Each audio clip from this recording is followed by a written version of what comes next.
All right, we're about to dive deep into a really fascinating theory. It suggests that the technology we use every single day hasn't just changed our lives, it's actually part of this huge, quiet transfer of power. And we're not just talking about new apps or faster phones here, this is about who really holds the keys to our society.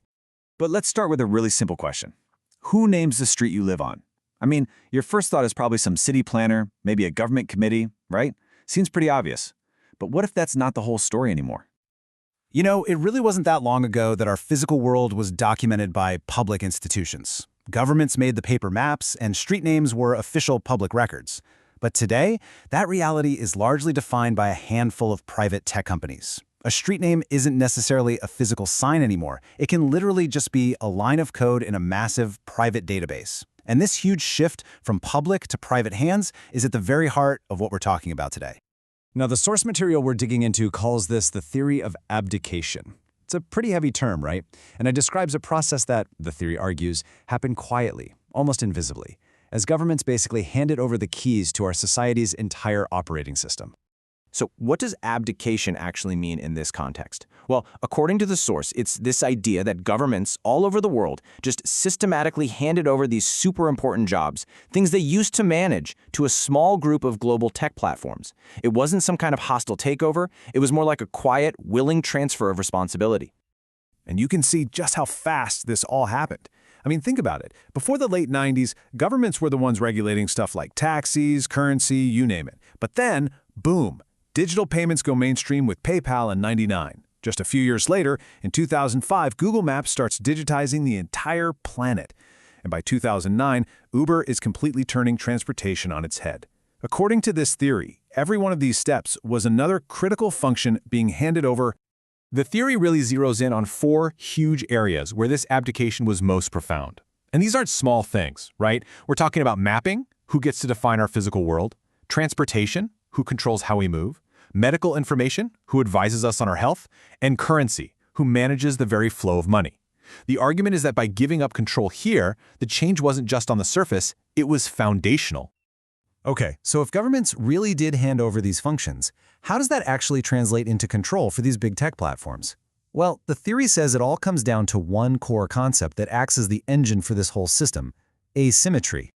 It's all built on this classic idea of information asymmetry. It's a fancy term, but the idea is super simple. It's when one side in any system has way more information than the other. And the source claims that in our digital world, this isn't just a minor issue. It's the main tool for exercising control on a massive global scale.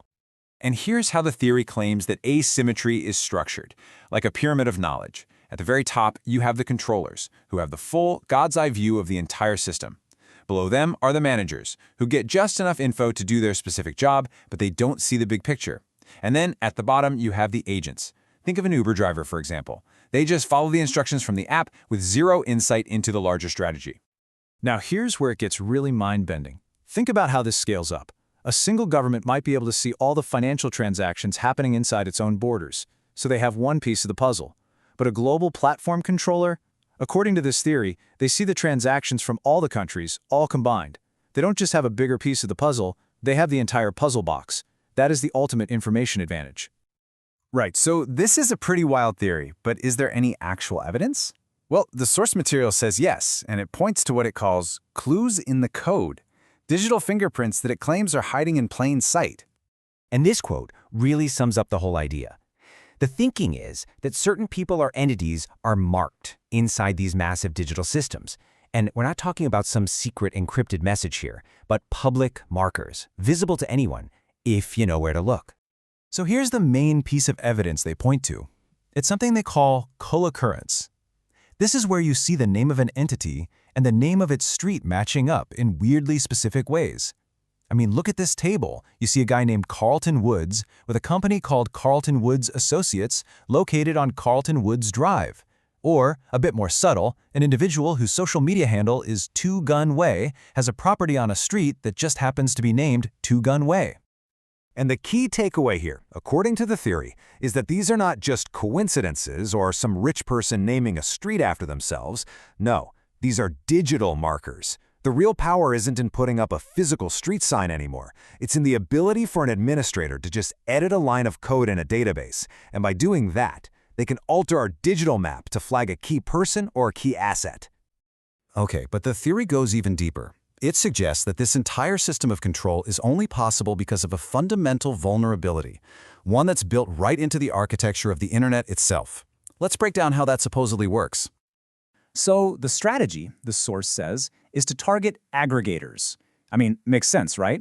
Why try to compromise a million different things when you can just go after the few big platforms that everybody uses? Take web browsers, for example. If you target just the top two, Chrome and Edge, you could potentially get access to the traffic of 75% of the entire market. It's all about maximum leverage. All right, this next part gets a tiny bit technical, but stick with me because the core idea is actually pretty straightforward. Think of older internet protocols like a conversation where you have to say "Roger that" after every single word. That little confirmation signal, that "Roger that," is like an echo. And the source claims this constant echo creates a vulnerability that's super easy to intercept. Newer protocols, on the other hand, are designed to be quieter. They don't have that echo, which makes them a whole lot more secure. And this is where we get to the real bombshell claim of the whole theory. It alleges that some web services will intentionally force your connection to downgrade to that older, weaker, echoey protocol, even when a stronger, more secure one is available. The argument isn't that this is a bug, it's that it's a feature, a deliberately engineered backdoor. So let's pull all these threads together. You've got this idea of abdication, you've got this massive information asymmetry, and you've got these alleged vulnerabilities. It all comes together to ask a truly fundamental question for our time.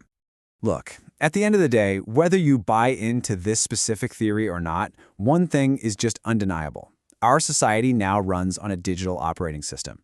The way we find our way around, the way we spend money, the way we get from A to B, it's all software now. And that leaves us with the big one, the question this whole theory is really asking. When society itself runs on software, who should be the programmer? Should it be governments? Should it be corporations? This theory raises the really uncomfortable possibility that we might not even know who's writing the rules anymore. It's definitely a lot to think about. Thanks for joining us for this explainer.